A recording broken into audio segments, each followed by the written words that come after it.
बहुजन क्रांति और बहुजन नायकों को समर्पित दलित दस्तक का 2024 का शानदार बहुजन कैलेंडर आ चुका है। बुकिंग के लिए दिए गए नंबर पर व्हाट्सएप करें या ईमेल करें। कि आप वो जगह जो सुप्रीम कोर्ट ने प्रोटेस्ट के लिए राइट टू प्रोटेस्ट जो है, विरोध का जो अधिकार मिला है, अपनी बात को रखने का जो अधिकार मिला है, अपनी समस्या को कहने का जो अधिकार मिला जिस जगह पे, उस पे भी वो सभा नहीं होने दी जाएगी, ऐसा जो है ऑर्डर यहाँ के पुलिस के अधिकारियों ने हमारी एप्लीकेशन पर लिखकर दे दिया। उन्होंने जो तैयारी एक एक पैसा जुटा के की थी, उनकी तैयारी धरी रह गई, क्योंकि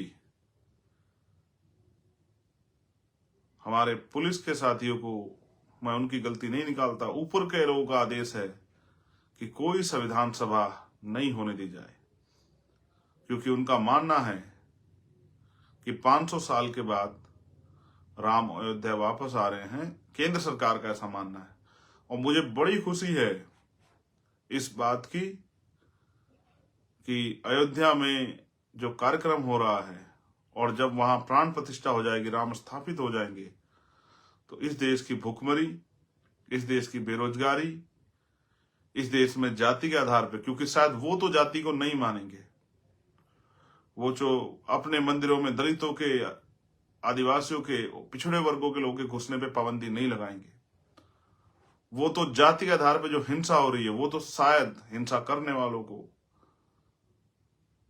सही शिक्षा देने के लिए समझाने का काम करेंगे, ऐसा मेरा विश्वास है। मुझे विश्वास है कि जो करोड़ों करोड़ों लोगों से बना भारत है, अनेक धर्मों से बना भारत, शायद राम जी के आने के बाद कोई अपने घर में या देश में कहीं भी कोई भूखे पेट नहीं सोएगा,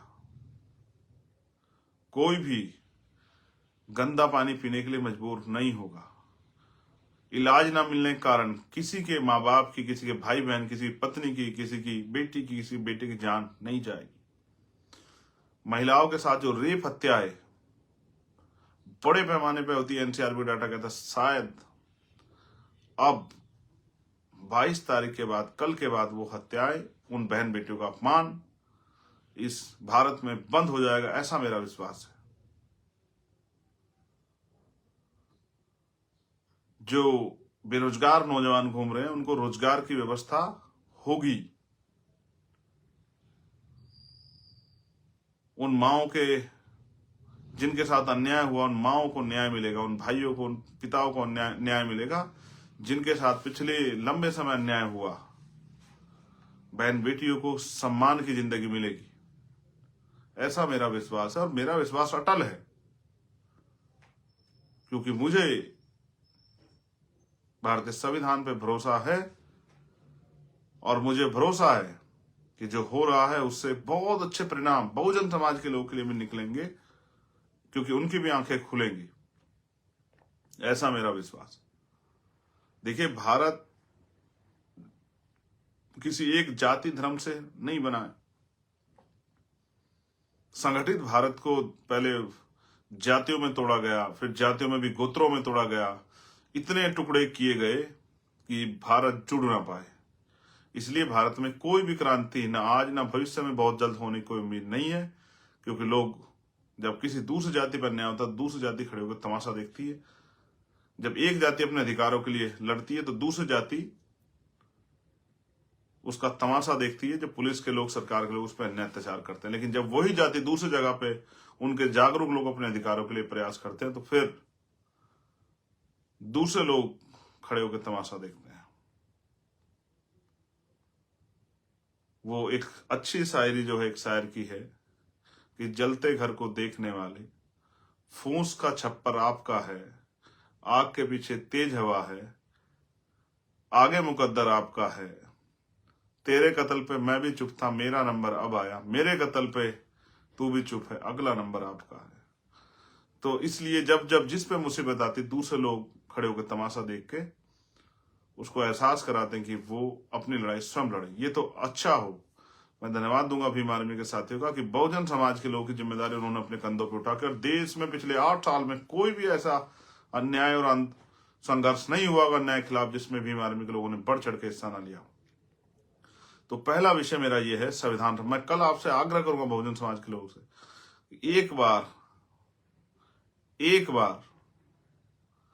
भारतीय संविधान की प्रस्तावना को जरूर पढ़ें। किसी को दिखावे के नहीं, अपने लिए पढ़ें कि जानकारी हासिल करें और महसूस करें कि जिन लोगों ने संविधान में आस्था विश्वास, जिन लोगों ने संविधान को लेकर भारत का, बिना भारत संविधान के भारत का सपना पूरा नहीं हो सकता है, बिना संविधान के भारत की कल्पना नहीं हो सकती है, और बिना संविधान में मिले हुए अधिकारों के बदौलत इस देश में धार्मिक जो मान्यताएं हैं, उनके जो अधिकार हैं वो भी नहीं हो सकते हैं। इसलिए हम पुनः, और मुझे और उन सब लोगों को भी जो कल 22 तारीख का उत्सव मना रहे हैं, उन सबको भी भारतीय संविधान का धन्यवाद देना चाहिए। और साथ साथ मैं आपसे ये कहूंगा कि क्योंकि अभी तक हम लोग संविधान के उन प्रस्तावना के उन उद्देश्य संकल्पों से बहुत मीलों पीछे हैं, तो हमें ये भी तय करना चाहिए कल एक अच्छे दिन पर कि भाई हमें इस देश के संविधान के जो संकल्प था, उद्देश्य थे, उसको भी पूरा करना है। मेरा अटल भरोसा है कि आपके दिमाग में जो चल रहा है कि भाई क्या होगा, मैं आपको विश्वास से कहता हूं, जो कुछ हो रहा है वो हमें जागरूक करने के लिए, समझदार बनाने के लिए, हमें तैयार करने के लिए हो रहा है। हमें तैयार होना चाहिए। मैं तो ये मानता हूं जिनका राज होता है उन्हीं का धर्म होता है, जिनका राज नहीं होता उनका धर्म भी नहीं होता है। इसलिए मेरी आपसे अपील है बहुजन समाज के सभी बुद्धिजीवियों से, कर्मचारियों से, नौजवानों से, उद्यमियों से, कि निराश ना हो, किसी भी बात से निराश ना हो। ये भारत लोकतांत्रिक देश है। राजनीतिक ताकत आती है जाती है, लेकिन राजनीतिक ताकत का प्रयोग अगर जनहित में हो तभी लोकतंत्र में देश तरक्की कर सकता है। और अगर चंद पूंजीपतियों के लिए, चंद ताकतवर लोगों को ताकतवर करने के लिए राजनीतिक शक्तियों का प्रयोग होने लगे तो फिर लोकतंत्र मजबूत नहीं होता, लोकतंत्र कमजोर होता है। जब अब विरोध की आवाज को कुचल दिया जाए, गोलियों से उसका स्वागत किया जाए, उस पर लाठियां बांधी जाए, झूठे मुकदमे लगा के जेल में डाल दिया जाए, तो फिर जो है लोकतंत्र की हत्या होती है। असल लोकतंत्र वही जहां अभिव्यक्ति की आजादी है। मैं सीमाएं समझता हूं कि आपको किसी धर्म का उपहास उड़ाने की, किसी के ऊपर टिप्पणी करने का कोई अधिकार नहीं है, लेकिन संवैधानिक रूप से अपनी बात को रखने का अधिकार भी संविधान हमें देता है। वही संविधान जिसने इस देश में आस्था के प्रतीक राम जी को न्याय दिया, वही संविधान आपको और मुझको भी हमारी धार्मिक आजादी, इस देश के मुसलमानों को, ईसाइयों को, बौद्धिस्टों को, जैनों को, आदि धर्मियों को अपने धार्मिक आजादी को भी देता है। और फिर मैं कहूंगा, बाबा साहब अम्बेडकर ने कहा कि सिर्फ विरोधी होने के नाते विरोध करना, मैं इससे सहमत नहीं हूं। मैं बिल्कुल इससे सहमत नहीं हूं कि अगर हम किसी के विरोधी हैं तो उसका इस बातें विरोध करें कि जो सही हो उस पर विरोध करें। मैं सिर्फ आपकी आंखें इसलिए खोलना चाहता हूं कि आप हालातों को समझिए। इस देश में सरकारी नौकरियां खत्म है, महंगाई कमर तोड़ रही है। सर, पहले कमजोर वर्गों के लिए स्कॉलरशिप आती थी, उनके लिए अच्छे छात्रावास बने हुए थे, उनके लिए हायर एजुकेशन का बजट आज सब खत्म हो गया है। स्कूल बंद किए जा रहे हैं, अच्छे हॉस्पिटल नहीं बन पा रहे, हॉस्पिटलों में इलाज नहीं है, पीने के लिए साफ पानी की व्यवस्था भी नहीं है। एक मेरे साथी ने मध्य प्रदेश का एक सर्वे दिया था कि अभी भी मध्य प्रदेश में गादला पानी, गंदा पानी पीने के लिए लोग मजबूर हैं, कच्चे घरों में रहने के लिए लोग मजबूर हैं। और मैंने भी प्रयास किया था मध्य प्रदेश के लोग मेरा साथ दें, लेकिन अभी शायद उनको ने वो विश्वास नहीं जगाया जो विश्वास उनको जगाना चाहिए था। कोई बात नहीं, हम लोग प्रयास करते रहेंगे निरंतर। एक सबसे बड़ा मसला ईवीएम का, तो मैंने कहा कि राजा की जान तोते में है। अब